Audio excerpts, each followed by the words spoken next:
days hence. Now that was referring to Acts 2. When you go to Acts 2, it tells you how they spoke in other tongues. That's when they received the Holy Spirit. That's why they was able to speak those other tongues, those different languages to Israelites that were speaking those different languages around the world, because that's Israel's living all around the planet Earth. Go ahead. When they therefore were come together, they asked of him, saying, Lord, wilt thou at this time restore again the kingdom to Israel? Yeah, because you know what? Now the Lord told him in Matthew the 24th chapter, Luke the 21st chapter, Mark the 13th chapter, when you see nation rise up against nation, kingdom against kingdom. Now back then you only had one kingdom. That was the empire, the Roman Empire. So that's telling you in the last days we're going to have more than one superpower. And we living in the time of these two superpowers, the so-called Russians, which they thought that they done away with, but the Russians is back in power right now, and America. So that's when we know that this man is getting ready to come to an end. All right? All right, go ahead. And he said unto them, it is not for you to know.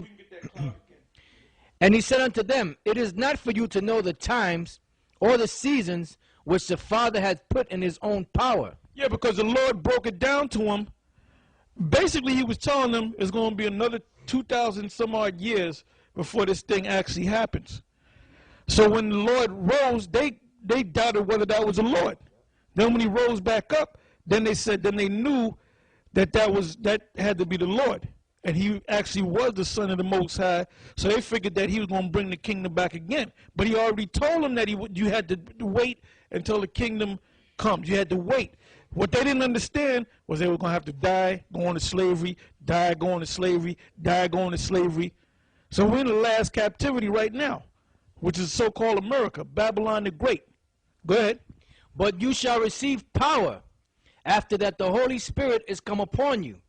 And you shall be witnesses unto me both in Jerusalem and in all Judea and in Samaria and unto the uttermost part of the earth. The uttermost part of the earth is talking about on the other side of the world. That's America. So we in here, we in America. They didn't even understand. They didn't even understand the concept of the other side of the earth. They didn't understand that. Go ahead.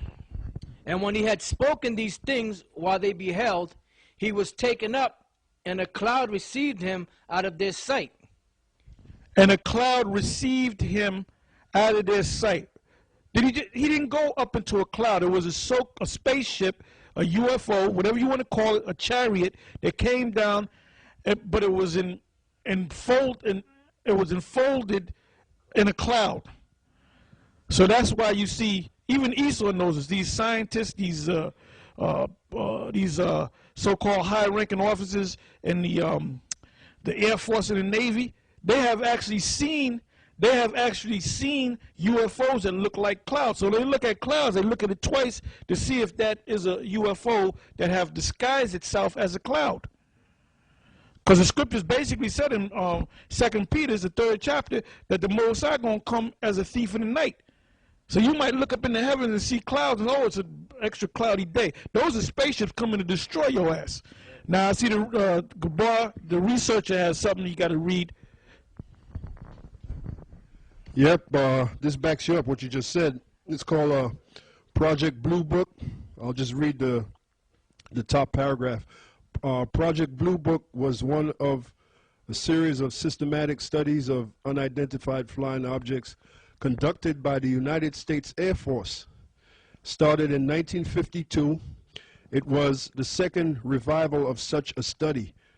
Then when you go down to the second paragraph, Project Blue Book had two goals: to determine if UFOs were a threat to national security and to scientifically analyze UFO-related data.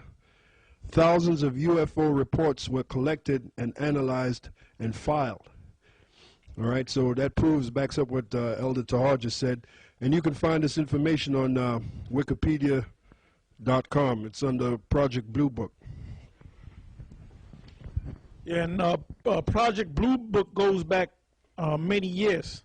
That book was written, I forget the exact date, but I mean, you can research it. And back in 1952, so they were researching these so-called UFOs before a lot of you was even born. All right, go ahead, brother. Verse Acts 1 and 9. And when he had spoken these things, while they beheld, he was taken up, and a cloud received him out of their sight.